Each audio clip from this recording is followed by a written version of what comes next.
And hey everybody, welcome to RideMSTA podcast episode, I think it's 4, pretty sure it's 4. Tonight, It is 4. we are talking about motorcycle myths. Fact or fiction? We've all heard them, we all know them. It's going to be an We all interesting love 'em. discussion. Yes. Unfortunately, Jerry couldn't be with us tonight. He's on assignment. I thought he was looking for Vegemite in Arkansas. Somehow he ended up in New Mexico. Took the wrong turn at Albuquerque, but he's looking like he's having a bloody great time. So keep the pictures coming, Jerry. Keep having fun. We love seeing it. I hope you have a really great ride, and we'll see you on the next episode. But tonight we've got RJ. Say hi, RJ. Hello, And we've got Tom. beautiful Say- sunny Pennsylvania. Good evening from hot Atlanta. And good evening from Wisconsin, where I spent all weekend teaching new riders how to ride motorcycles. And I am questioning my life choices. At least you didn't have to teach a 6-year-old how to use a clutch the last 2 weeks. Somebody else should be questioning their life decisions. All right, a little bit of business to go through today. We're going to do upcoming events for the MSTA. On the 23rd of May, we've got the TriStar Rally happening in Sparta, North Carolina. We got June 22nd, Cannon Valley Rally happening out of Davis, West Virginia. We've got the Bingland Lodge Rally on July 11th happening out of Little Switzerland, North Carolina. And I'll be at that one, And I'm jealous because I if know anybody that area. cares. I do. I'm jealous because I want to go ride that area again. I miss home. Actually, that same weekend, we got the Sky High Tour happening over in Idaho Springs, Colorado, so the other direction.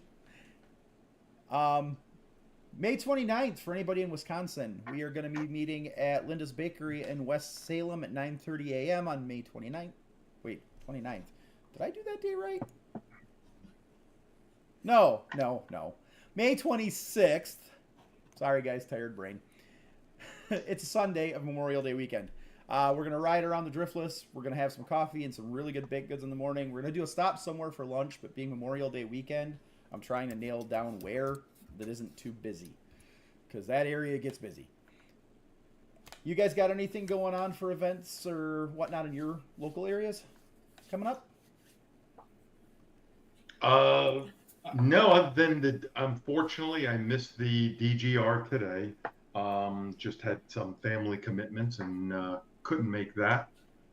So we'll have to try that next year. For those that don't know the DGR, it's the Distinguished Gentleman's Ride, worldwide charity event and ride that takes place in hundreds of cities around the world, benefiting prostate cancer. Really cool ride. It's a lot of fun because there's one out of Milwaukee up here, and now they're doing one out of Madison. It's been a bunch of years since I've been to there because I don't have a bike that technically qualifies for it right now, but it is a really cool event.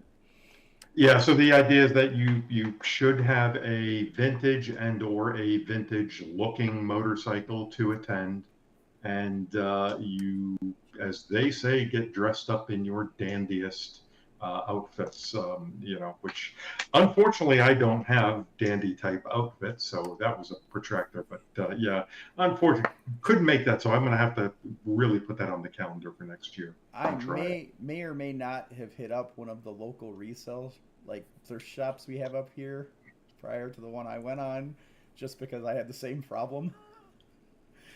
Plot twist, because this is funny thanks to our class. Mr. showed up an hour late on day 2, rode all yesterday in a sport jacket because that was his long sleeves.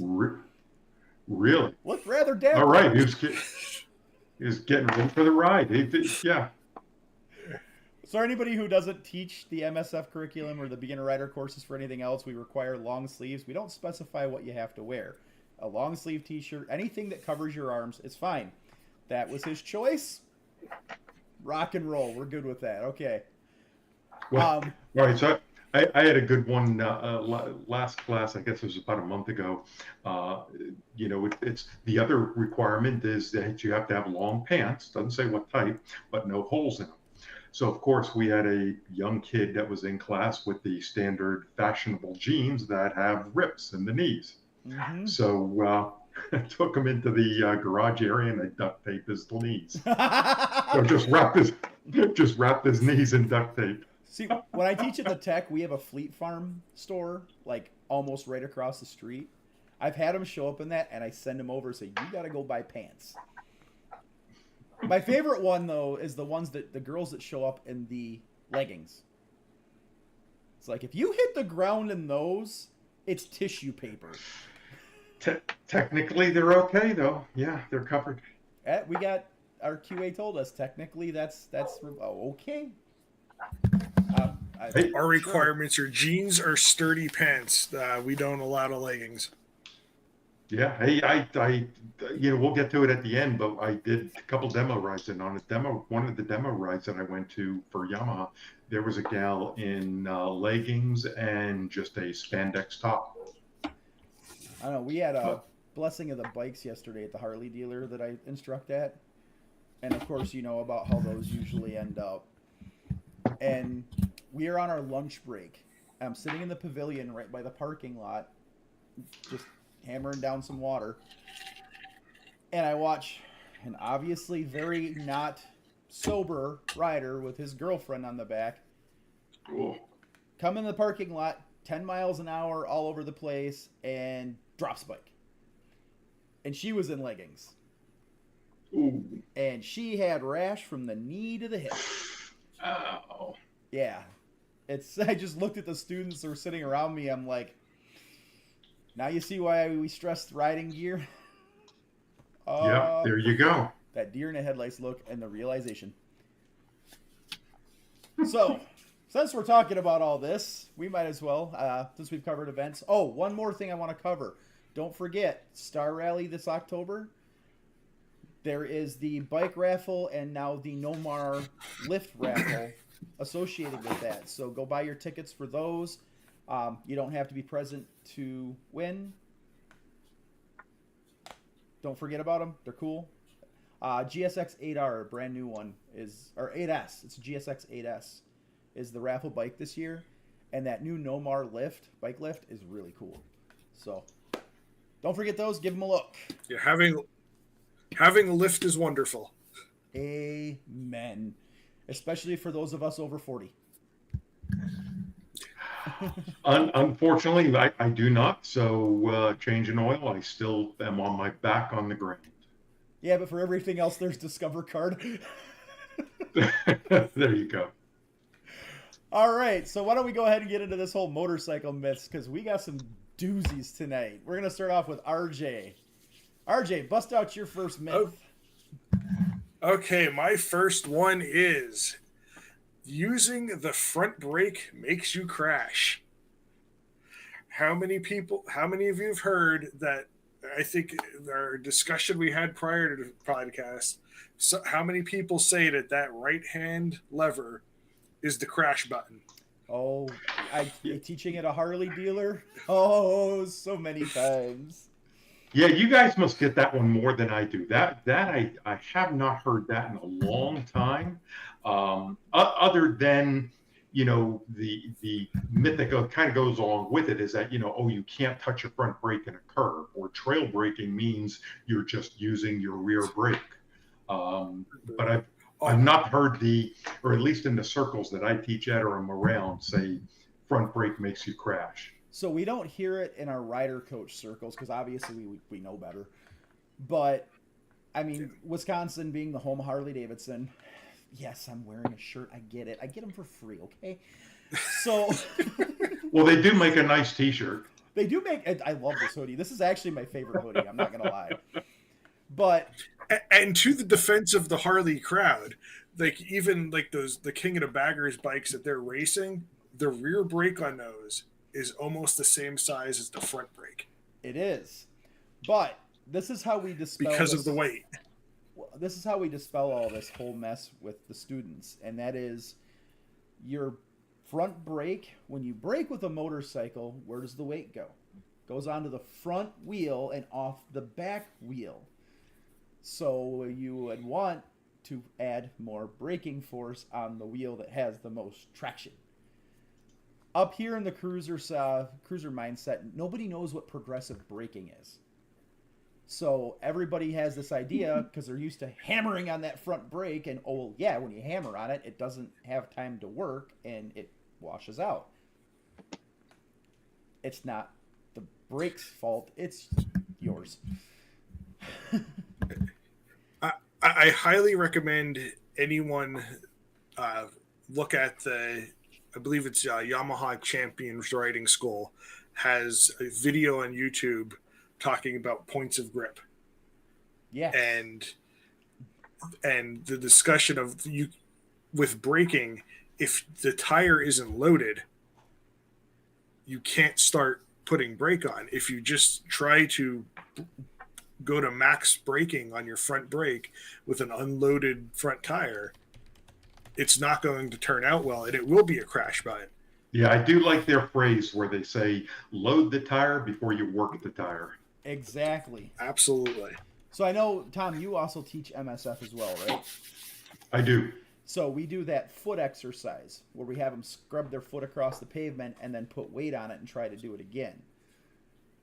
Yep. For exercise 7. Correct. Now, believe it or not, what I've actually done, so the days that I ride my tracers to class, I'll do the demo for 8, which is just that braking demonstration on that bike. Because it's a tall suspension, so as it brakes, it really throws the front end down. Like, it's a defined press of the front suspension. It dives. And I've had a lot of students at Harley, because I actually did that this weekend at Harley again. They look at it and go, oh, that's what you mean. Yeah.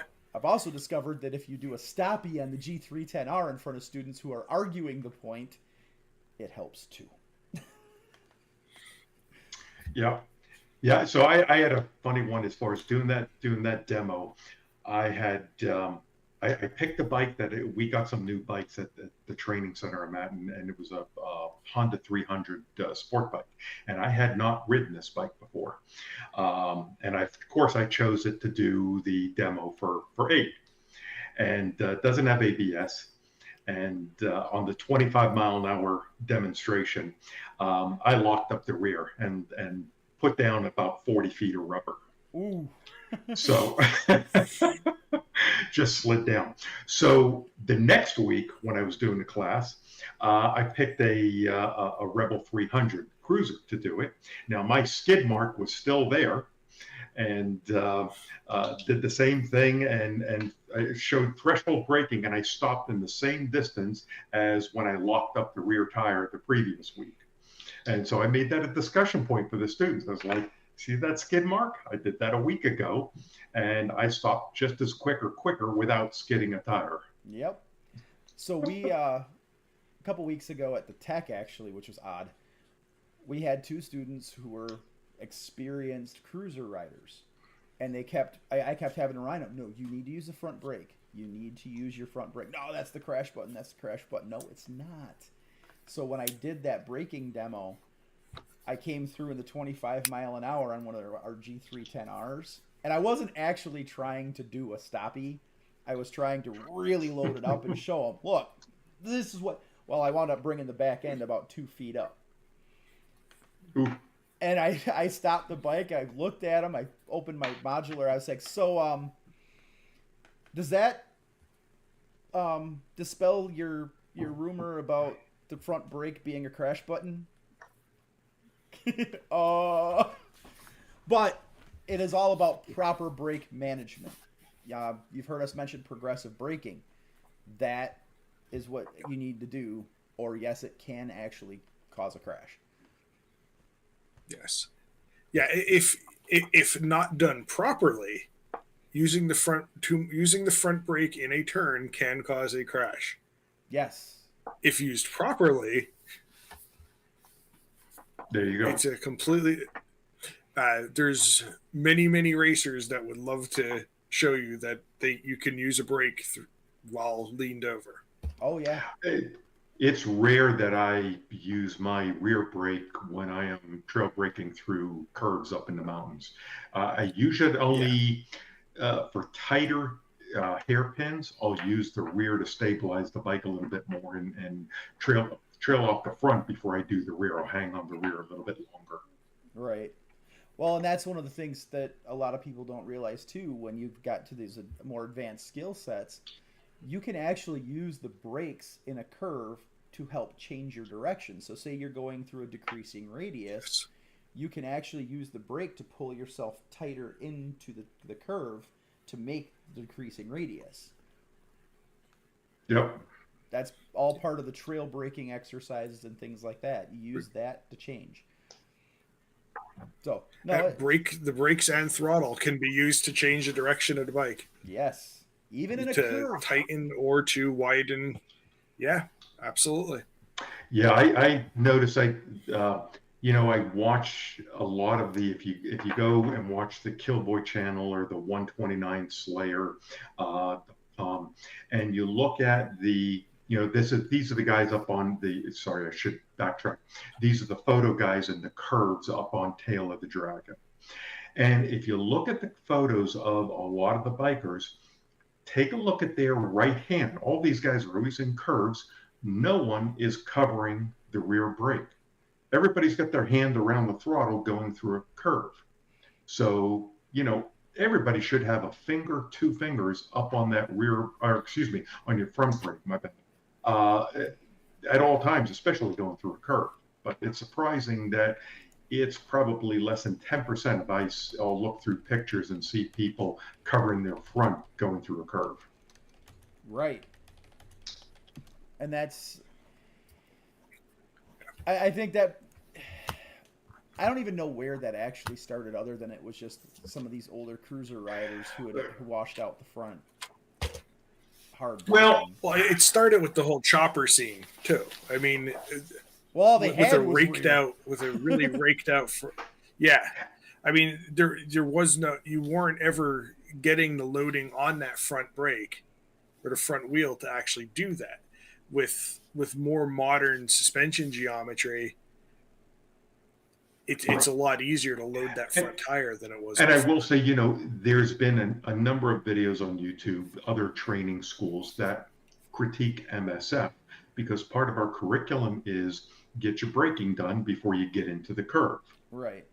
and then get off the brakes. Whereas, some of the other curriculums are saying, beginners now they should be trail braking right off.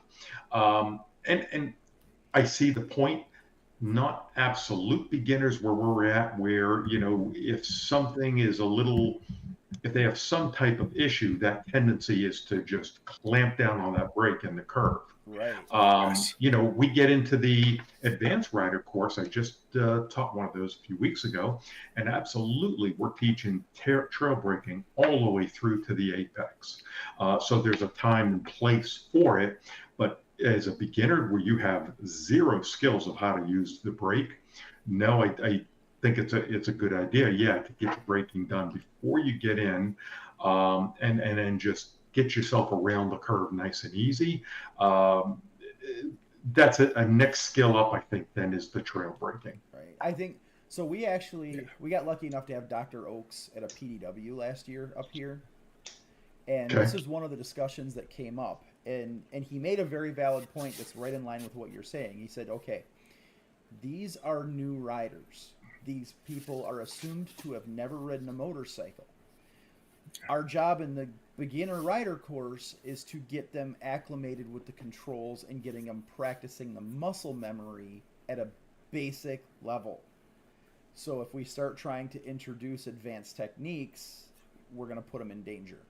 That's what the advanced rider course is for. So it's not that we're not Yeah. keen on trail braking. For anybody that thinks the MSF is just against it altogether, we're absolutely not. It is taught on another level. It's not taught for beginners, and it makes a lot of sense because, like Tom said, you're going to have that new rider who's going into the curve and just cranks on the binders and down they go. Yep. So what's your other one, RJ? Well, interestingly enough, it kind of falls into the exact same topic, and that is that the rear of the motorcycle squats under acceleration. And it's been the theory for years that especially when you're turning, when you go to get on the accelerator or get on the throttle, that the back end of the bike squats and the forks extend. But with the way the rear of of most modern chain driven motorcycles are set up, the rear actually rises when you start accelerating, because it's pulling the geometry between where the sprocket and the front sprocket and the rear sprocket is. When you put tension on the chain, it actually will extend the swing arm and make the bike taller instead of shorter. Okay. Now I'm trying to think back to when I had my GS. I'm trying to think if I felt it. No, shaft drive is completely different. Yeah. Yeah. Shaft drive is because then you end up having what they call it, shaft jack. Right. Yeah, You get a little backlash on it. Yep. Yeah, but with chain driven bikes, the sprocket is, and the front sprocket is now higher than the center of the rear sprocket, and that is what causes it to not do that anymore. So now as you're taking braking pressure off the front wheel, your front forks will go up as well. So it may feel like it's like the front's getting higher than the back, but it's not the throttle that's actually doing it. That actually makes sense. And I know a lot of the shaft bikes I've driven. Yeah, they definitely. The first time I rode a shaft drive bike and I got on it, and you could actually feel the shaft jack on it where it would pick up the back. It actually felt a little bit unnerving. But I mean, they're all doing it to some extent. Yeah, I actually had never heard of that one, so I was kind of curious where it was coming from. But yeah, it makes sense. That actually, I did the module 1 at California Superbike School 2 weeks ago, and that their big thing, their level 1 mostly focuses on throttle control and not braking. Interesting. Okay. Because typically, if you're going to launch yourself into orbit at a track, you're doing it on the throttle coming out of the curve and high siding versus low sliding coming into the turn. Okay. Very cool. Well, Rob, your couple that you've got lined up on the notes are two of my favorites. Oh, since we were talking about braking, had a layer down. I know we've all heard this one. You get the old guy checking out your bike. Yeah, I used to ride, but then I had a layer down so I could avoid a crash. So I'm going to hold my opinion on this one. I want to hear what you guys have to say on it first. So that is that whole saying has become quite a joke among a circle of people, a very small or a larger circle of people than it used to be. On Facebook, there's a page called The Fail of the Dragon. Oh yeah. Man. And, yeah. And that has there. You will now see people driving around with license plate frames that say "How to Layer Down." Oh man.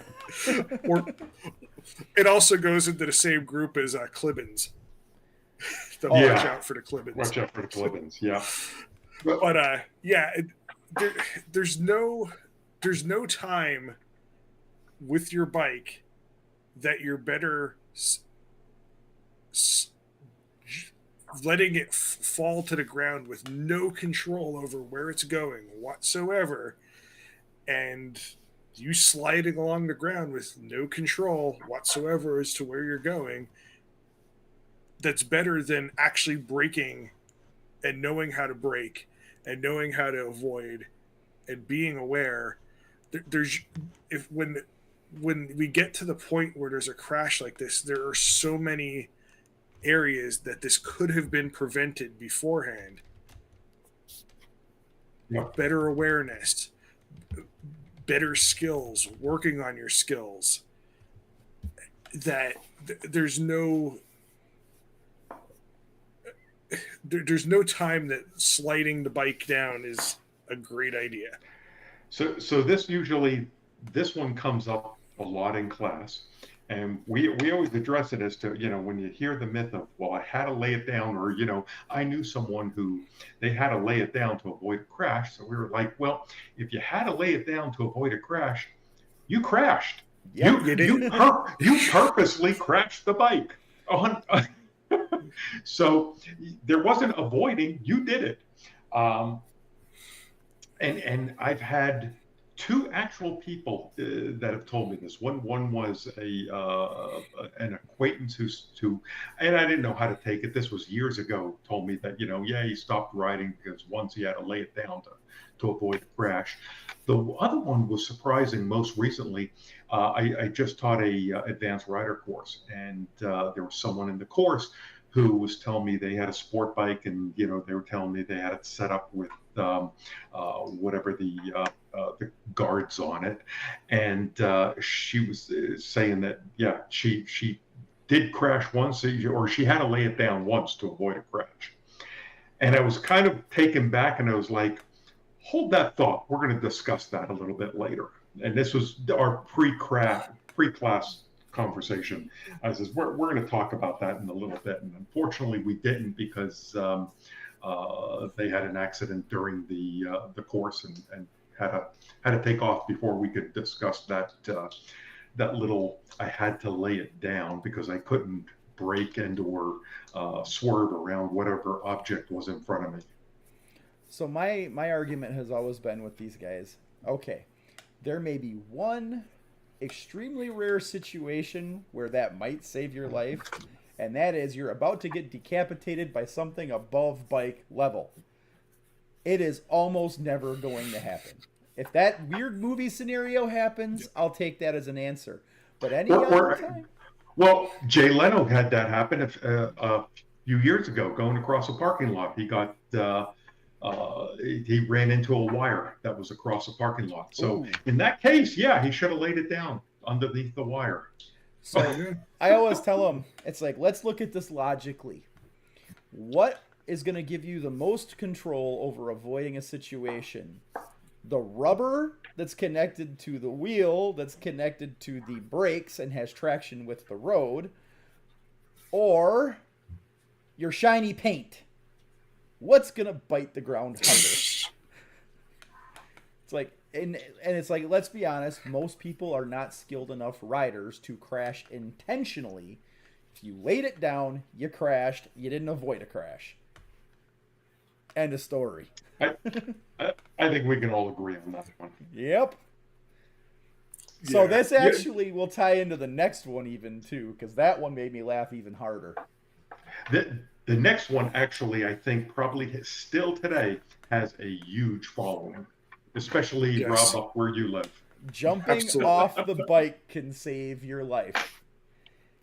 Oh, that wasn't the one I was thinking. Sorry, I guess. No, the next one we're gonna dig into really well too. But jumping off the bike can save your life. Once again, you have now. I have actually seen this. Really? I have seen a good example of this recently. Yes, it was actually on the track down at Barber. Somebody that had just done brake work. There's a longer stretch that goes into a pretty tight turn, and they were doing well over 150 miles an hour, and they squeezed the front brake, and it went for a second, and then there was a total loss of brake fluid through the brake line. Oh. Ouch. Because apparently, unbeknownst to him, it was rubbing on the fairing, completely rubbed through the blind. So he's like, I locked up the rear, got it slowed down a little bit. I bailed. He's like, bike went probably 110, 115 miles an hour straight into the wall. Ouch. Oh. So once again, I woke up in the ambulance. Weird, rare scenario where that actually, but in general, yeah, your bike has brakes and tires. You do not. Yeah. I did used to joke though. I had for a while I had a 110 scooter that I rode, and it was a tiny little bike, all of 9 horsepower. So I joked that if I ever got into trouble or something would happen, I would just stand up, and just the bike couldn't go fast enough. So I will admit there actually was one scenario in my riding career where jumping off did actually save my bacon.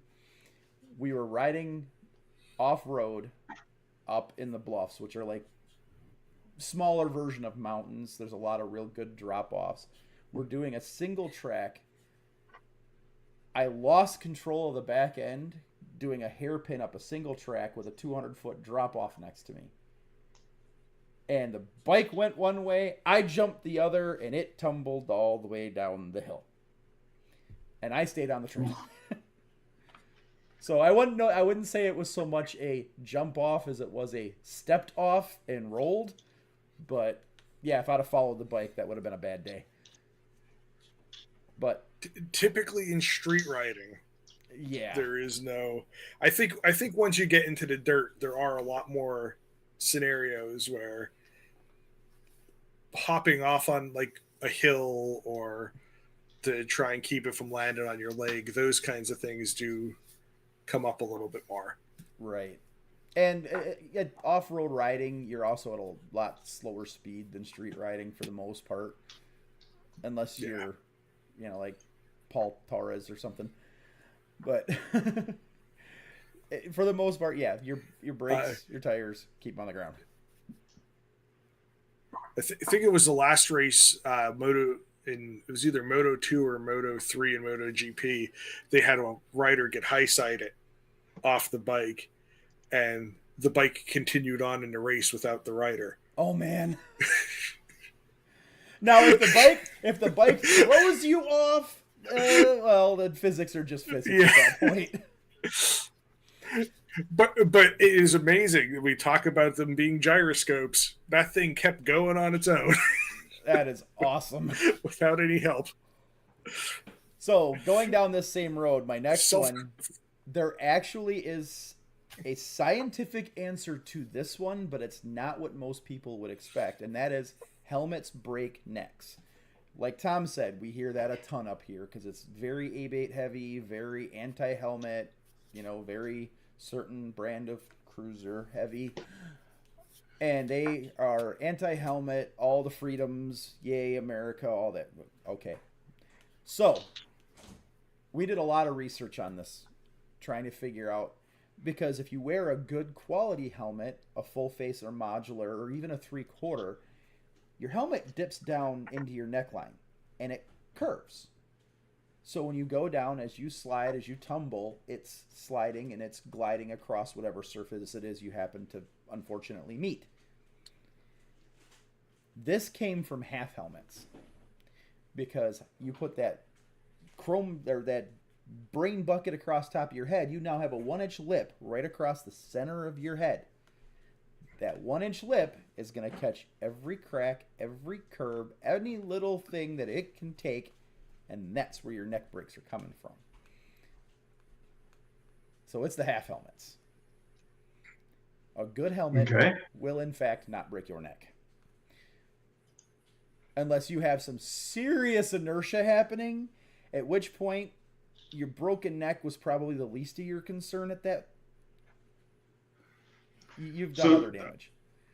Let's tie this one in with the other one that I was going to talk about, as far as where, just wearing a helmet in general blocks your vision or is dangerous to wear because, I can't see or hear things around me.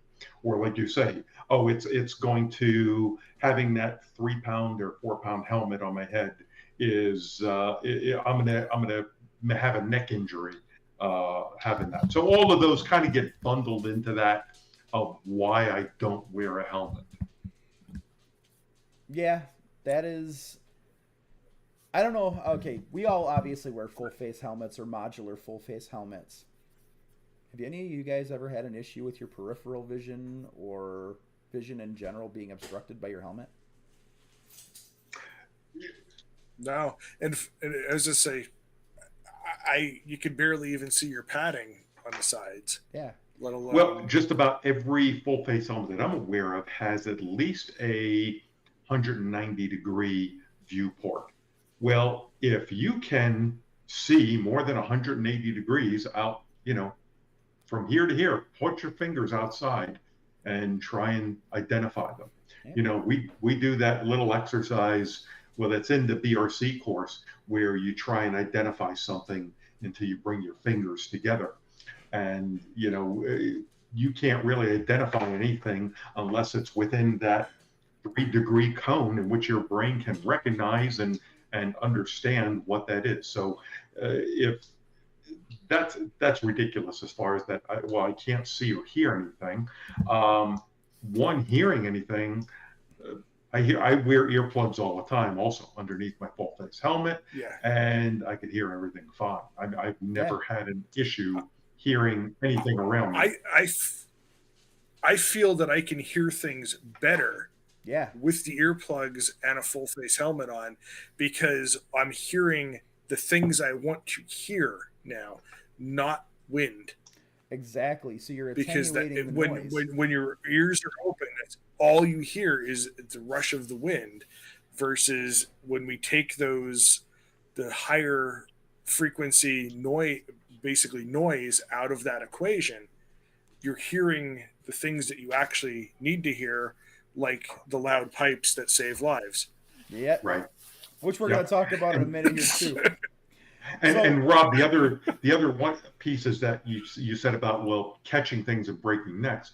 Well, the latest ECE rating 2206 that helmets now sold in Europe have to meet actually addresses rotational stress Right. on your helmet.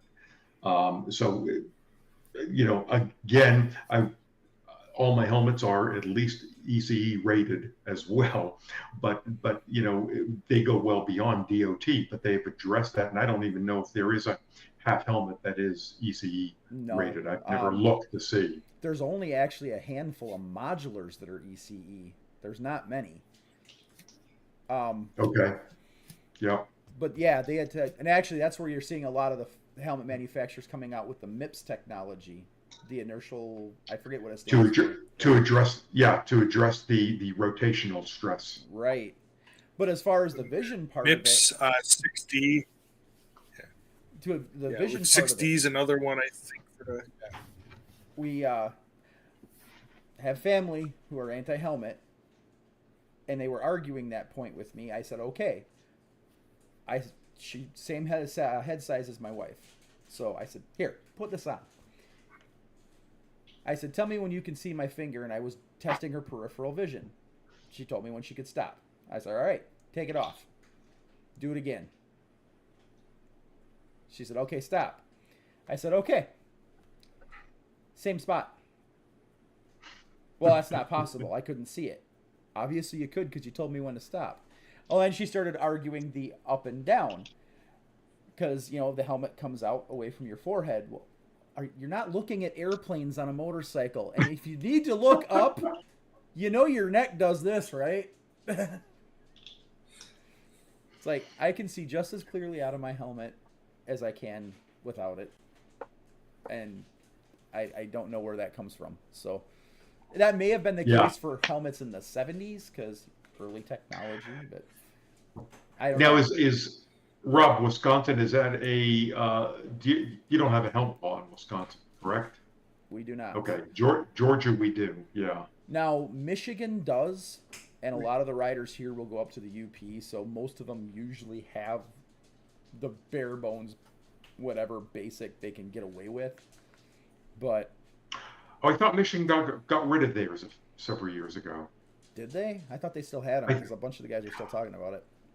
I thought they did it if you were over 21 and had so much insurance, then you could ride without a helmet.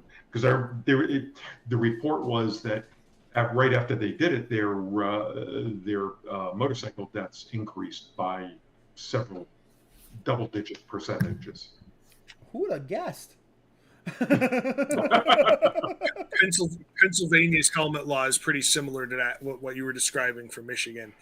There's a certain age. I can't remember what it. I think it's I think it's 21. It's so much time riding, or having taking the basic rider course. So you can go take a safety course to get out of wearing a helmet. That's interesting. Wasn't there another Arkansas or somebody just had a similar thing where they repealed their helmet law to a certain extent, and the same result, deaths went up. Yeah, how about that? I think our state's looking at it was that you're making that decision based on being told what could happen because of it. It's an informed consent versus an uneducated one. So basically, they're basing it on you've went to the course, you know what this means. So, yep. Yeah, you're now making an informed decision. Yes, you're making an informed decision. I've worked in emergency services for almost 20 years now at this point, and I cannot remember having a motorcycle fatality that I was at wearing a full face helmet that wouldn't have involved a great speed. That probably wouldn't have been survivable if they were wearing a bubble. But I've been to plenty relatively low speed accidents where people had massive head injuries or have died because they were either wearing the beanie that says DOT on the back or nothing at all. Yeah, and that's the other argument against is that, well, if I have a horrific accident, I just want to die. I don't want to be a vegetable. You won't. So that's wearing the helmet is supposed to prevent the vegetable. Yeah. So the one that really gets me up here is it's not even the breaks the neck thing or it's you'll never fully experience the freedom of a motorcycle if you're bundling yourself up in a helmet. I don't know. But then we get a fairing the size of a snowplow, throw it on the front of the bike, and make sure it plays your music as loud as possible. Yes. And attach it to the forks because that's a good idea. Yeah. I mean, they can't really get much over 60 mile an hour anyway, so it's not like they're going to have to worry about the speed waffles. I'm going to get fired from Harley.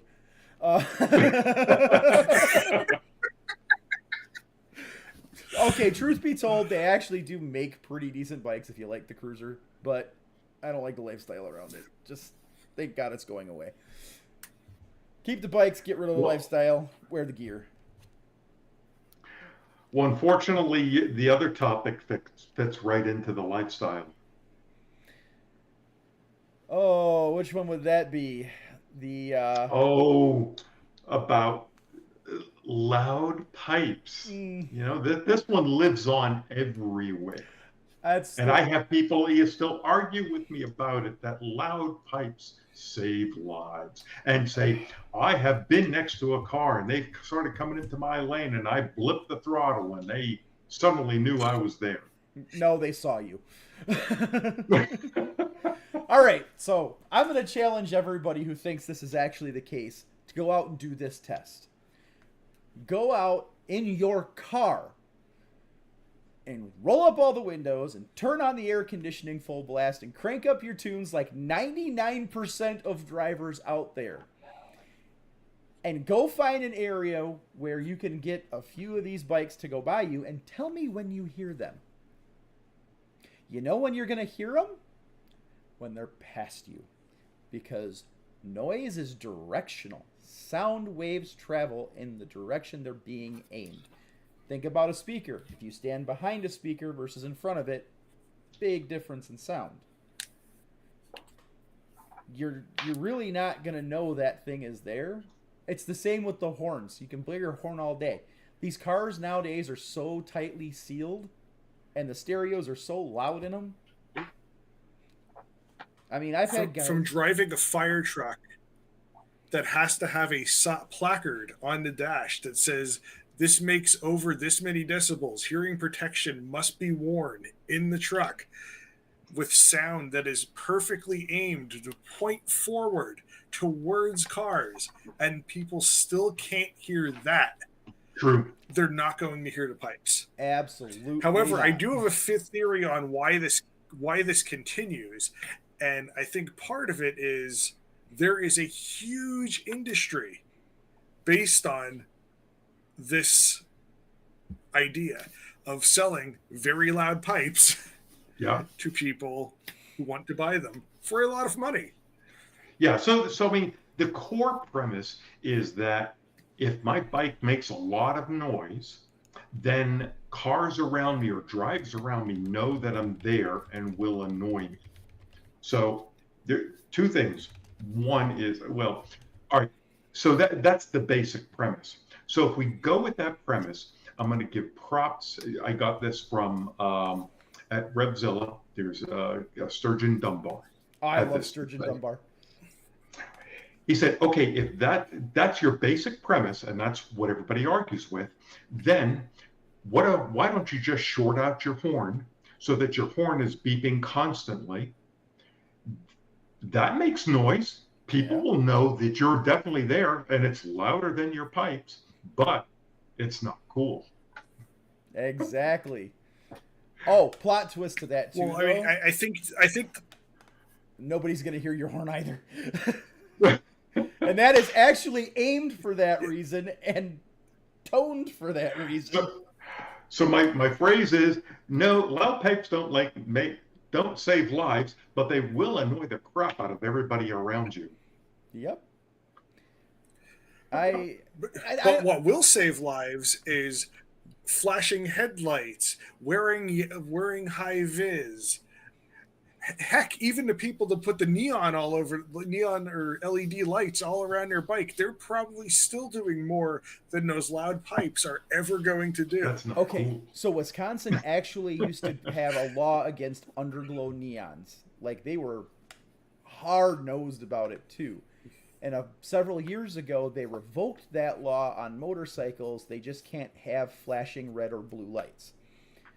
So, I actually liked that idea. And their whole reasoning made sense. It's like, look, motorcycles are hard to see as it is. And they're harder to see at night. So if we let them light themselves up a little more, I'm actually on board with that. If you want to light your bike up at night and put the underglow on it, that makes sense. Because now you are an uncommon thing in a common situation. And here the Stretch Busa crew was right all along. Yeah. I mean, not going to lie. I had a couple of bikes. I threw that on, and it did. It may just be in my head, but I actually feel like when I'm riding at night, I was more visible. I had less interaction where I had to avoid something. Yeah. Which, to be honest, the loud pipes, just learn to ride more defensively. That's your savior, not some exhaust that it makes all kinds of weird noises and annoys everybody for miles, or the stereo that you have on your fairing cranked to 11 with really poor taste in music. Hey, not judging. I have poor taste too. But it's not a pipe thing. The pipes are pointing out the back. I can tell you, driving a semi all day long, I can have guys in straight pipe Harleys. You know when I hear them? When they're in front of me. And that's about it. As they're going by my window is about when I hear them. It's just the nature of the beast. Yep. So, since we're dispelling crashing and all kinds of fun stuff, and we're talking about cars and traffic, cars cause most motorcycle crashes. And I know RJ and I got really deep into some data that I'm going to bring up here shortly as a screen share. And Tom, I want to get your opinion on this too. So I'm going to screen share this thing real quick. And I want you both, where did it go? Not Chrome tab, window. There we go. Thank you. All right, you read this, what do you think?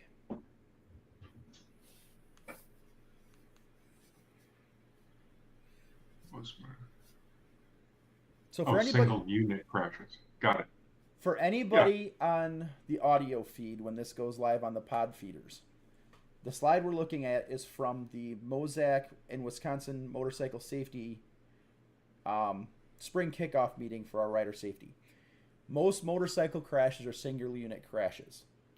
And when you look at it, they've got a couple years of a breakdown, and it has not changed. The average is 54%. The other side piece of data to that is the 2-unit crashes, which represent another 42%, were very significantly leaning towards motorcycle to motorcycle crashes, meaning it was still a bike that caused the crash. So, does that tell you guys that cars are the problem? No, it's us. We're our own worst enemy. Now, RJ sent me this from Pennsylvania's Department of Transportation. And funny, their numbers are almost exactly the same. And that's several states away, so it's not Wisconsin specific. When you look at, I think I lost how we got there before, but they essentially came up with the same thing. It was about 54% were single vehicle. Yeah.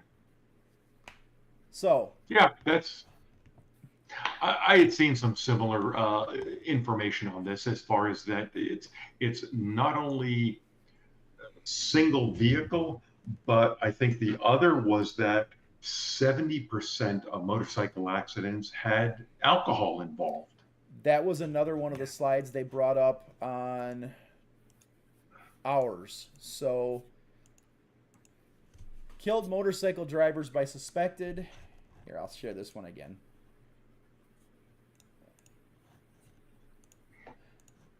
All right, once again for the audio feed listeners. Killed motorcycle drivers by suspected and not suspected drug or alcohol use. There's a lot. I mean, you're talking out of 120 roughly in 2021, a third of it at least. Yeah. You know, it's a quarter to a third. And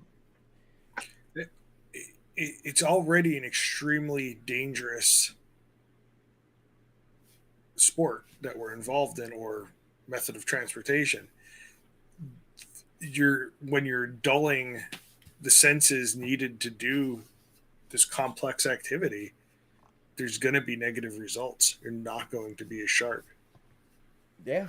And you know, we always talk as far as in the MSF courses, you know, the two most likely places for crashes are intersections and curves. Right. So intersections, yes, are a factor of other vehicles potentially there, and then someone coming into your area, but the curves are almost, I think, all.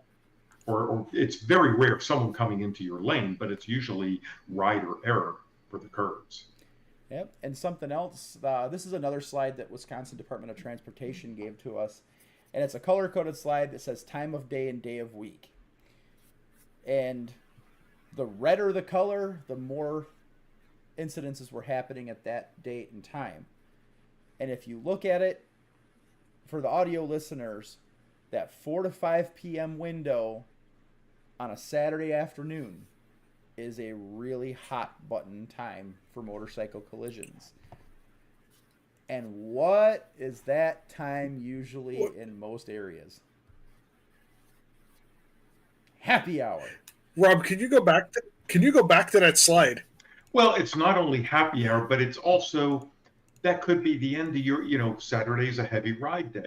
Right. End of your day. If you've been riding all day, you're tired. You've got to tone it down, take a little more precaution. If you don't, yeah, I could see that where fatigue can come into play. So they did a little bit of a study There's comparing this to intoxication. And they found that these times of day, there was a very high concentration of collisions involving intoxication. The one block that really stood out for me there, there's one time in the middle of the night that it's yellow versus, which is a more moderate color than it really should be on any other day of the week. And that's at 2 a.m. on a Saturday morning. So that actually, Wisconsin's very heavy on night shift work and transportation, things like that.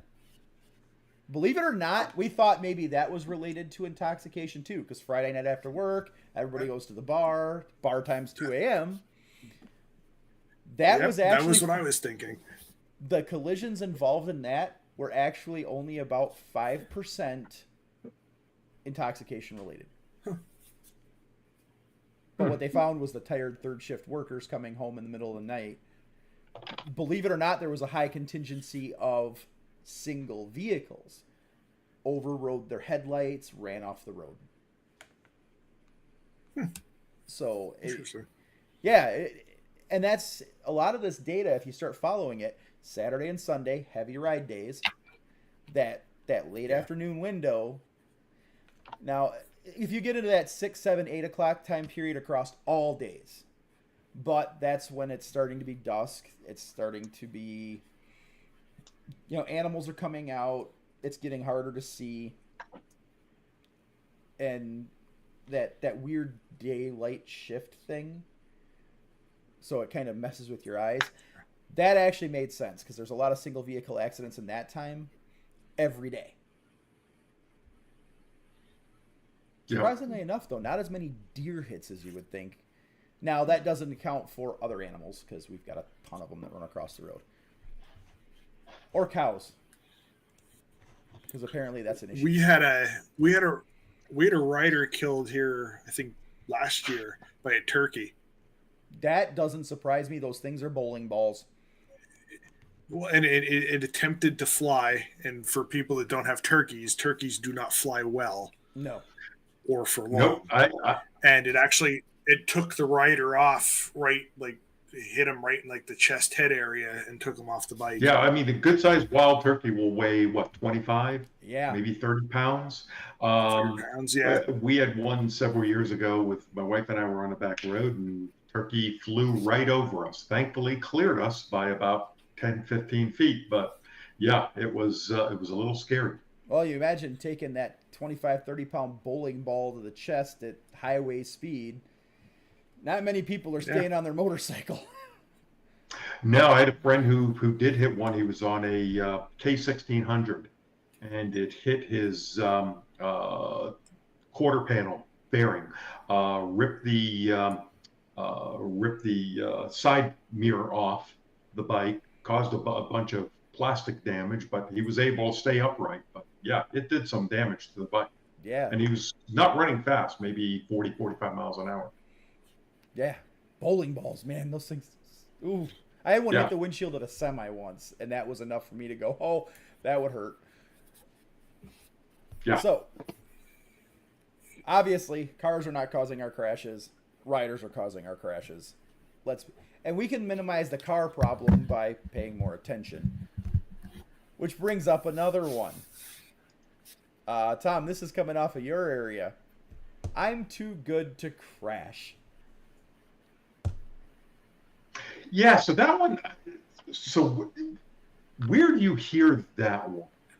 I hear that a lot with the anti-helmet crowd, actually. Really? Learn to ride better. You don't need all the stupid gear. You don't need the helmet. Really, because we can totally control everything. Wow. See, that's one that, at least personally, no one has ever told me. That might also be the environment that I'm in up here, but that is a very heavily propagated statement in that crowd. That one's interesting. I had not heard that. RJ, do you get that one at all? No, I have not heard that one before either. However, I have heard the other one that I think we're probably going to go into next. Which one is that? There's only two types of riders. Uh-huh. Yeah, so that one has been told to me several times. And surprisingly, it's only been told to me by those people who have actually crashed once and or multiple times. So for those that haven't heard this one, there's only two types of riders, those that have crashed and those that will crash. Which my response is typically both. So I don't buy into that. I don't track my mileage on a bike, but I have yet to have it get off. Knock on wood, thankfully. I try and be fairly safe, at least on the road. Now, off-road, I will admit, you throw that out the door. Off-road, that's nature of the beast. You're coming off your bike. Yep. You know. No. But on the road, and people, like I say, I've only heard this from people who have crashed their bike, saying that, well, everybody crashes. Yeah, and that's one of the things I've talked about in the class too, because you hear that in the class. No, I actually do know riders who have been riding very successfully on the street for decades who've never crashed. I'm not going to say they haven't forgotten to put their kicks down and drop down their bike on the ground, but crashed? No. Yeah. Now, I wonder how much of this actually comes from racing, be it off-road or be it the road course, because that is one scenario, like you said, Tom, riding off-road, you're going to crash. The track, if you're racing competitively... I have never heard that from anybody that wasn't riding a certain type of bike that is manufactured in your state, Rob. Really? Who have no interest in racing. Yeah, see, I've not heard it from the racing crowd. But I've heard it from the sport bike crowd as well. I know the race, like I never really heard it directly from the racing crowd. Like, yeah, you're racing, you're gonna crash. As much as I have heard it from that same crowd, I will say that. But anybody who follows racing or has done like class racing to a certain level, yeah. They know, okay, you're pushing this thing to its absolute limits. Sometimes you get a little overzealous and go beyond that limit and you crash. But that's an environment. And racing is a little bit different because you can't know where that limit is and know that feeling of that limit until you've pushed that limit. I think it was Mark Marquez that used to crash almost every weekend in practice. Yeah. Because he'd push it until he found that limit and then went over it and go, okay, well, I got to go to 99% of that. Yep. And that, I mean, he's made a pretty good career out of it. I'd say. I will say, though, up here with the guys who typically... the ones I usually hear it from up here are also the same guys that give me the had a layer down thing. Same conversation. It's usually the two of them. And I usually get it from the more senior bikers. You know, that may have been the case when bikes were less technologically advanced, before they had brakes.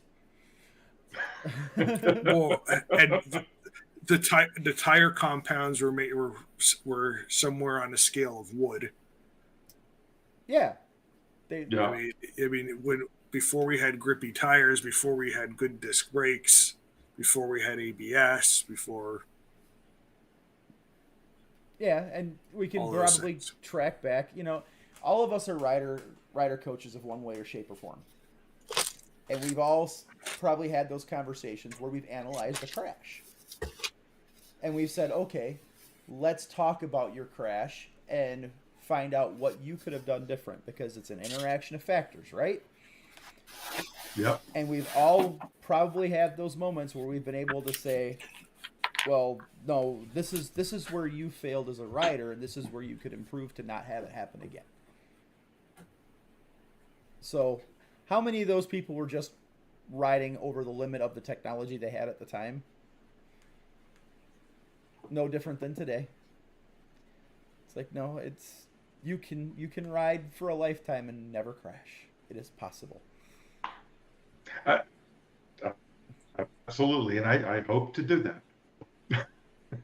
Well, you've been riding for how long? Have you actually ever had a crash on the street? No, Exactly. nope. I've dropped my bike once in a parking lot. That was about it. Thankfully, quickly picked it up in about 10 seconds before anybody saw me. Yeah. So I used to have a running joke with my wife, because early on when I was really getting into the iron butt stuff, you get that fatigue set in on one of those really crazy rides, and you pull up to a gas pump, you don't put your kickstand down all the way, and your bike is now on its side. And it was such a common thing early on. I actually joked when I got a new bike, I'm just going to take a picture of it, kick it over in the driveway, and get it out of the way. Yeah. I'm going to pre-scratch it, and it'll never crash or never happen again. I will say... No, go ahead. I was going to say close calls. Yeah, dozens. And, pucker factor, dozens. But that's where we train. My only real crash that I had was on the track that I've had. Now, I will say, in all my years of riding, yes, I have crashed on the street several times. 2 of them were actually deer hits. Not much you could do about those. One of them sideswiped me in the back end. The other one jumped off an embankment on top of me. Okay, I'll take that. That's not an indication of every rider is going to crash. They were just bad situations for me. I was rear-ended twice. Same situation. I wouldn't have mattered what I was in, bike or car, I would have been rear-ended at that specific time. Not an indication that all riders are going to crash. The rest of them, I can pretty much point to a certain individual who was doing something he shouldn't have been at the time, and they were his fault. So, pushing something. So, are you referring that it was the nut that was between the seat and the handlebars? Absolutely. And I will own every single one that I did, because I know what I did wrong. I know what I shouldn't have been doing. And that is not an indication that every rider is going to crash. It's an indication that I was an idiot at the time. So I will tell students those stories if they ever want to hear them, because, hey, look, I did this dumb thing. This is the result. Don't do the dumb thing. That's, it's the biggest thing. Doesn't matter how much experience we have or how many years we've been riding. What's the hardest thing to overcome? Self-restraint. Yep. And I am a semi-recovering hooligan. There's a self-restraint problem there. It's gotten better because I don't bounce anymore. But in my younger days, not so much. So, since we're talking about all this crashy stuff, Tom, this is one of your subjects, actually. Fortnite released a video a while back about armor and not needing armor. So yes. So this was, I guess, last month, and this got a lot of press throughout the motorcycle industry. And if y'all don't know, Fortnite has several million followers on YouTube. It's fantastic videos that he produces. One, I will give him props for this particular video, and he just released another one a couple days ago, and he did the same thing. It was a 6.5 minute video, all done in a single take, while he was walking on a trail, and ended up at a specific tree with some of his gear at a time where he was right in line. So it was beautifully done. But the premise of his video was, he had a bunch of He cited a bunch of crash data and a particular researcher who had done some research on it and provided crash data, and that the overall premise was that the armor within your jacket and your shoulder armor, your knee armor, your elbow armor will not keep you from breaking your arm or breaking your knee. So, if it impedes you from enjoying or being comfortable, you're better off taking it out because it's not going to stop you from breaking your arm. So that was his premise on it. There was a lot of conjecture about it. Even Bennett's Bike Social had the professor that I think it was a professor that Fortnite had cited, and even he said that wasn't the conclusion, that Ryan Fortnite kind of pick and chose his data that he was doing to make his point. Conclusion on this is that should you be removing your armor, will it make you more comfortable? It might make your jacket more comfortable. Will that should you be removing it because anytime you crash, it doesn't matter. It's not really impeding that you're going to break your arm or break your leg with it. No, and even the person that did the research said no. Having the armor in there does something. It also adds abrasion resistance. Right. And yes, if you are going to hit an object hard enough, it doesn't matter whether you have armor or not. Yeah, you may still break your armor. You may still dislocate your shoulder. The armor is not going to save that. But in a minor get off, a low slide perhaps, it will help that deep bruising or that bone bruise. So it goes, this kind of goes along the line of what we were talking about earlier, wearing the helmet. Well, it's not going to save me in that 100-mile-an-hour crash. Well, no gear will. If you go hit a brick wall at 80 miles an hour, I'm sorry, you're going to die. I don't care what you're wearing. Physics is physics.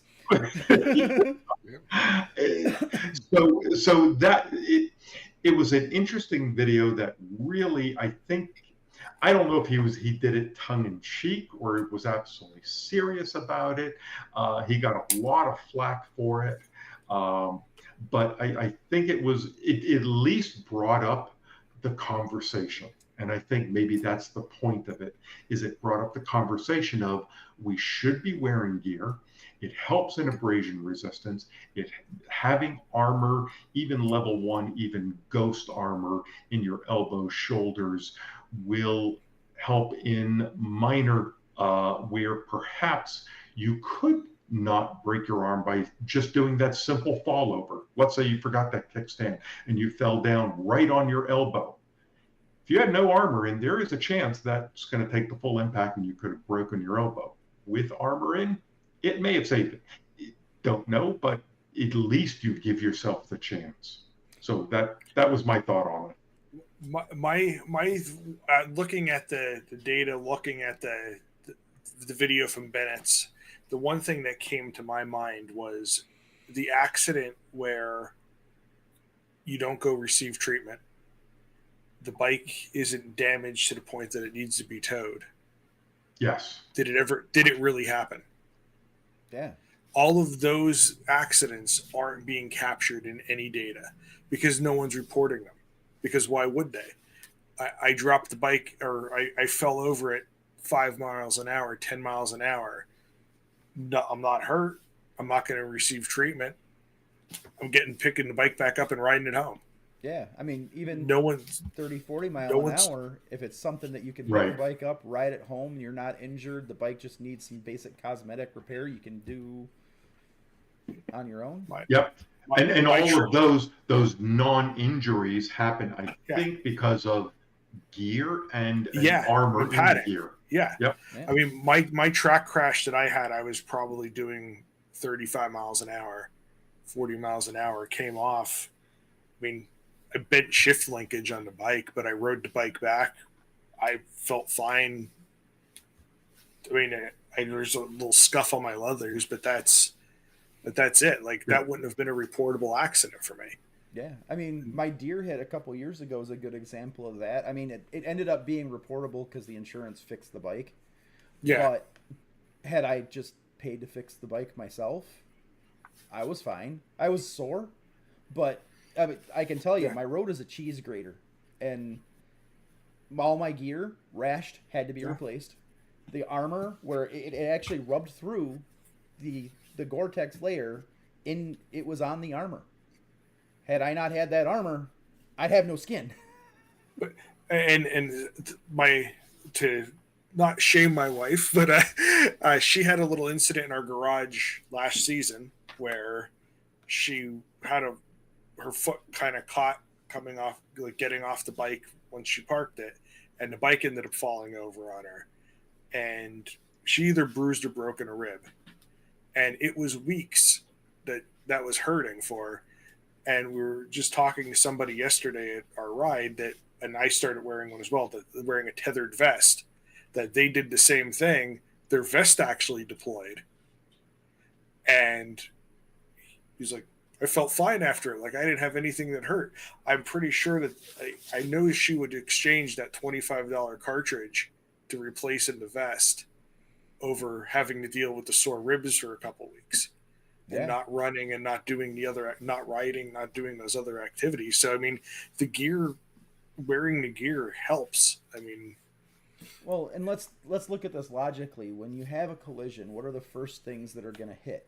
It's going to be your palms. It's going to be your elbows. It's going to be your knees. What's one thing that the road surface has in common everywhere? They're imperfect. Yeah. There's rocks. There's shrapnel, there's pointy things, all things that armor is designed to absorb and distribute impact from. So instead of putting a half-inch deep rock through your knee, your armor is taking the hit.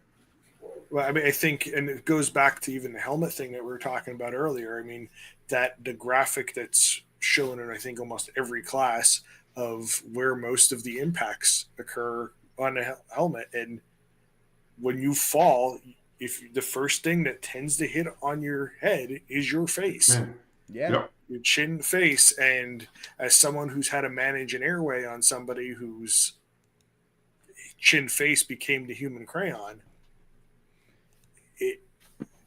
I don't understand how anyone doesn't wear these. Yeah, I had someone once ask me about, because my bikes are my only form of transportation, so I ride everywhere. And they were like, well, do you gear up, even when you're going to the store a couple miles down the road? I was like, yeah, I put everything on. I wear an airbag too. And I put an airbag on, my airbag vest. I said, because guess what? The pavement just 2 miles from my house is just as hard as the pavement 100 miles from my house. Yep. So what does it matter? 3/4 of a mile from my house. That's where I was when the deer hit my bike. Yeah. Just down the street. I mean, they say most accidents happen within a mile of home. Yeah. Because that's where all of your riding is. Yeah. Every time you leave the house is always a mile from your home, or you're coming back, so of course that's where they're always going to occur, because that's where the highest percentage of all your riding is. Yeah. Well, and you also have the effect, the other side of that. Usually when you're getting home, if you are going somewhere, you're tired, or when you're leaving, you're stiff, tires are cold, you're not fully in it, or that is the most familiar area to you, so you're not paying attention because you do it all the time. We talk about this in the class, I know for sure, at MSF, Tom. Inattentional blindness. Yeah. And that is most common in areas you are most familiar with. And what are you most familiar with? Home. The area right around your home. Yep. Especially if it's something you're doing routine, like going to work, coming home from work. It's that autopilot mode, man. It'll get you every time. Yep. Well, I think we have beat the brakes off of every one of these. And it's been really fun and really interesting. Everybody in the audience, let us know what you guys think. Hit us up, message us, post on the thing on Facebook, have fun with it. We want to hear you guys' opinions on these. Which brings us tonight to, we're going to do something a little bit different with our final thoughts. Tom actually had the joy of going and doing some demo rides and experiencing some new bikes. So we want to hear what he had to say about these. So why don't you kick that off for us, Tom? Yeah, so for the last month, I got out to a couple of demo days. I'm going to take these in reverse order. So about a week ago, I did a Yamaha demo day, and last month, or about 3 weeks ago, actually, I did a BMW demo day. So let me start with the Yamaha first. I only got to ride two bikes just because of scheduling. So first one I rode that you're familiar with, of course, is the Tracer 9 GT Plus. And I wanted to ride this because I wanted to do a comparison to my Triumph Tiger 900 because this is a bike that is sometimes cross-shocked against it. So first thing, when I got on the bike itself, noticed for me, the bike was cramped. I thought I had to tuck my feet up very tight and far behind me. And legs were in a very acute, knees were in a very acute bent position rather than relaxed. So that's, ergos. Now, like I say, for me, I'm 6'3". I got 37-inch arms, 34-inch inseam. So I've got long legs, long arms. It's all bikes are always a challenge. But that getting on the Tracer was just tight. After that, as far as the running of the bike, engine really nice. It responds fantastic. Quick shifter, buttery smooth. The bike responded, held a curve, really nice. The only riding wise, on-off throttle was a little snatchy, but much better than I've seen it in other Yamahas that I've ridden in the past. So that was the Tracer. That one, so I've talked to a couple other people that have had the Gen 1s like mine. So if anybody is not familiar, I have a Gen 1 Tracer 900 from when they used to call them the FJ09. Their throttle was so atrocious on those that you had to get them flash tuned. And I've heard some people say they're a lot better on the newer ones, but one thing Yamaha has always struggled with is that snatchy on-off throttle response. Their injector decel cut is really aggressive compared to a lot of others, and it's not specific to the Tracer, it's all of their bikes. And it was the exact same thing on the next bike that I got on. The throttle response was exactly the same, and a completely different bike. So the next one I did was a let me make sure I have this, XSR 700. So basically a little roadster. This was it was a great little bike. I had a blast riding it. The riding position to me on that bike was much more relaxed than on the Tracer. For a 700, it had great acceleration. It was fun to throw around in the few curves that we took. Braking was good. It was just, for the dollars, I had to look it up afterwards. I think MSRP on it is $89.9, something in that range. But I don't know how it compares to its brethren as far as other price points, but it was a fun little bike, but the same thing. On-off throttle was still a little bit snatchy on that. So if anybody's not familiar with the XSR 700, you might be familiar with Yamaha's MT-07. So the XSR 700 is the MT-07 with a more retro styling to it, but it's still that same 700 parallel twin, and the torque band on that thing is awesome. Yeah, they are absolute hooligan bikes. Oh yeah. This was a fun little bike, and I could definitely see, as far as like just to have a fun bike to ride around town, this would be great. And I'm wondering how much of that cutoff and the snatchiness on the throttle like that is due to emissions. It's all emissions. So a Probably, lot of yeah. it's caused by what they call it or decel injector cut. So when you roll off the throttle all the way, it shuts the injectors entirely off. Yeah. And then when you roll back on, they kick back in. Well, somehow Yamaha has not figured out how to make them smoothly transition back in. Yeah. It's just, oh, we got power again. And I've only found that on Yamahas. I've never not found that on most other bikes that have demoed, and even the three, the ones that I'll talk about, the BMWs that I tried, did not have that. None of the two Triumphs I own or any of the other Triumphs I've tried have that throttle response. I honestly think Triumph was one of the first ones to figure out the throttle by wire, yes, and make it smooth. That's what I was just gonna say. I mean, BMWs, the ones I've had, early on, they were they were never as bad as Yamaha, but they were snatchy. Suzuki can get real snatchy too. All of them need to go test ride Triumphs and figure out what voodoo magic Triumph does to those motorcycles, because that is the smoothest throttle response I have ever had on a newer bike, is demo riding Triumphs. And it doesn't matter which one. I will give that props as far as to the two I own. But I will say the last time I test rode Yamahas was probably 3 or 4 years ago. It was much better than it was. These bikes were much better than it was back then, but it was still there. I'm sure that you would get used to it as you rode it, but as a demo rider just coming on, that on-off was significant. You don't so much get used to it as you let the warranty lapse and you send your ECM off to Ivan and let him fix it. Yeah, there you go. Or if you're me, say throw it on the dyno and do it yourself. But so then 3 weeks ago, I went to the BMW demo day, and that's why I'm doing this in reverse order, because I'm going to talk about the most controversial one last. So one of the bikes I rode was a 900R.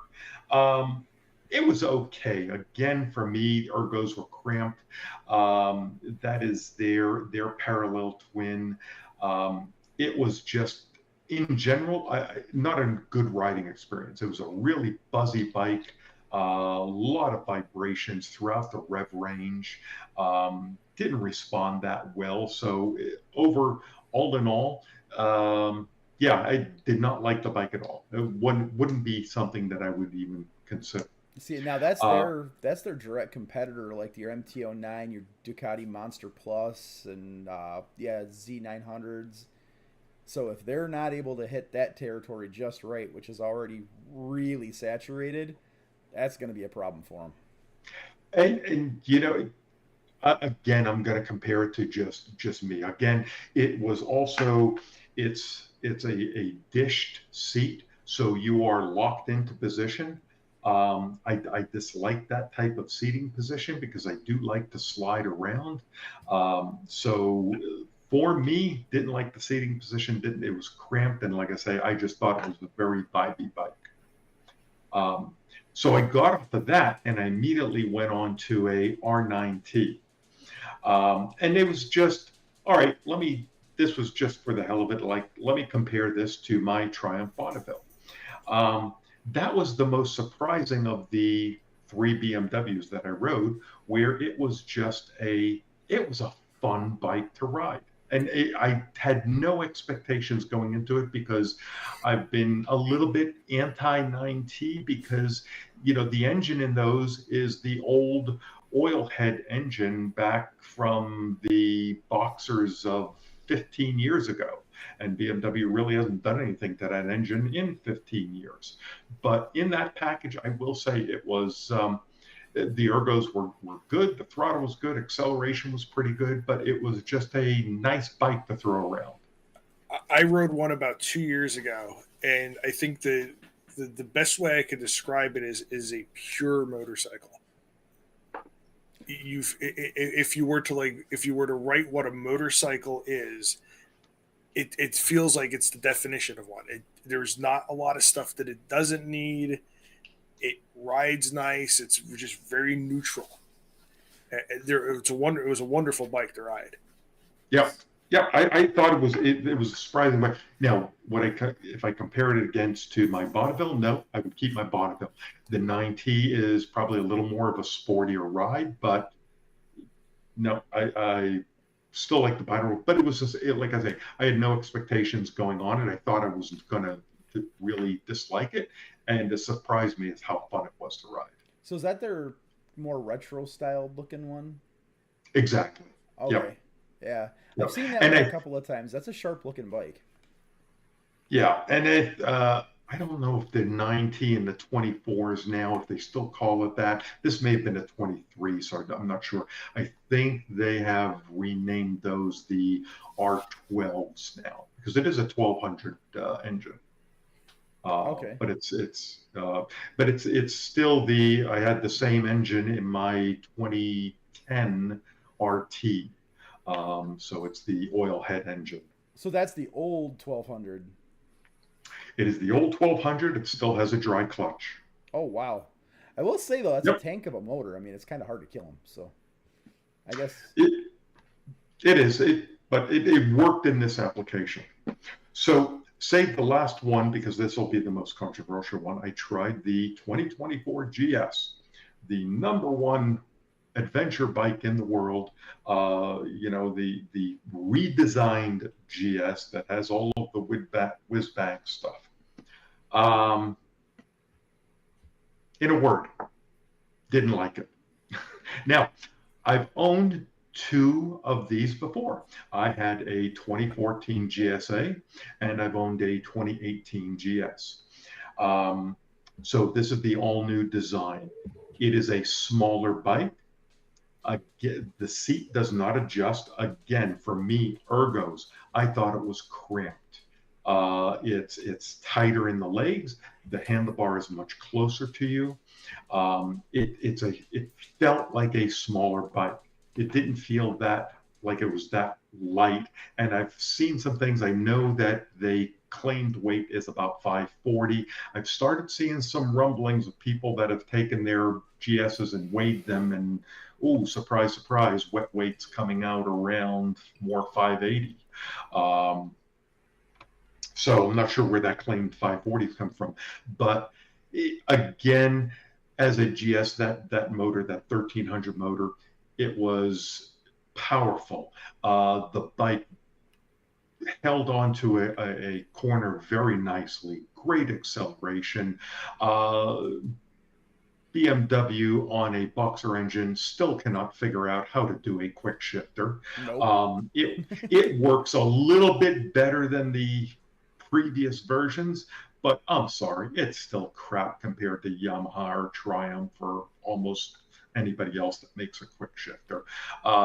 Maybe it works better on some of the other models, but on a boxer engine, it doesn't work. The only BMW quick shifter I found that actually works well is on the S1000s. Yeah, probably that's the 4-cylinder, right? Yeah. Yeah. The other annoying thing was, okay, these were brand new bikes, so they weren't serviced yet. So apparently BMW in their infinite wisdom, if you're below your first service and you go above 5,000 RPM, all kinds of stuff starts lighting up on the dash. Bright white flashes at you. I can confirm that was also the case on the 2021 1250 GSA. And it was annoying. Really annoying. At first, I thought something was, they didn't tell us anything before we got on the bike. I thought something was wrong. It was like, and I then realized as a couple of miles went by, okay, it's me. I'm revving this thing up a little bit as I'm shifting or going through the curves. That was the case. So I just tried to ignore it. But my other contention was, okay, it's a bad cross shot, but I compared it to my 900.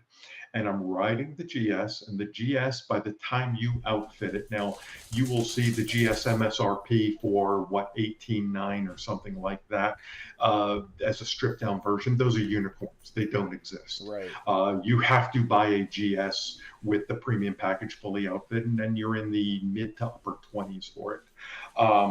So I'm riding the bike and comparing it to my Tiger. Now it doesn't have it doesn't have the cruise control whiz bang stuff, the adaptive cruise control.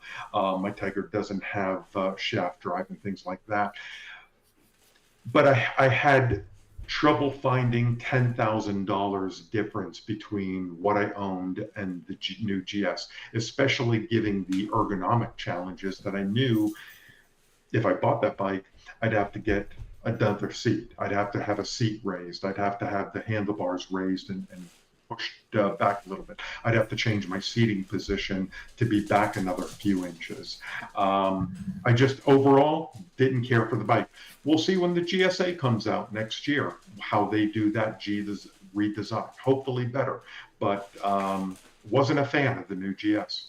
Because that's going to be my big contention, being a huge GSA fan. At the price point the regular GS is at right now, that's the old GSA price. So now we're talking the GSA is probably going to be pushing up into the low 30s. That's putting them at the top of the pile. The only thing competing with that price-wise at that point is the Multistrada V4S, Pikes Peak, right, and the other one. And those are a lot more power, a lot more tech. Like, they're a lot better sorted. I don't know. GS might be pushing some territory they don't want to be in. I was say the only other, and the CVO Mud Glides. CVO Mud Glide's only $28,000. Oh, really? Yeah, 28.4. And that's all kitted out. It's got all the extra crash plates and crash bars, the auxiliary lighting. It's all the stuff that you're going to have to pay to add to the GSA. Because it even, like the Pan America even comes with the luggage and everything in the CVO model. It's done. You just ride it off. Hey guys, I got to drop. We've somewhere we have to be in a little bit. All right. I think we're at this for a while. That was my wrap. We'll end it there. Sounds like a plan. It's been great, everybody. Jerry, we missed you. We'll see you when you get back. And join us next month for another RideMSTA podcast. Good night, everybody. Thanks all. Bye.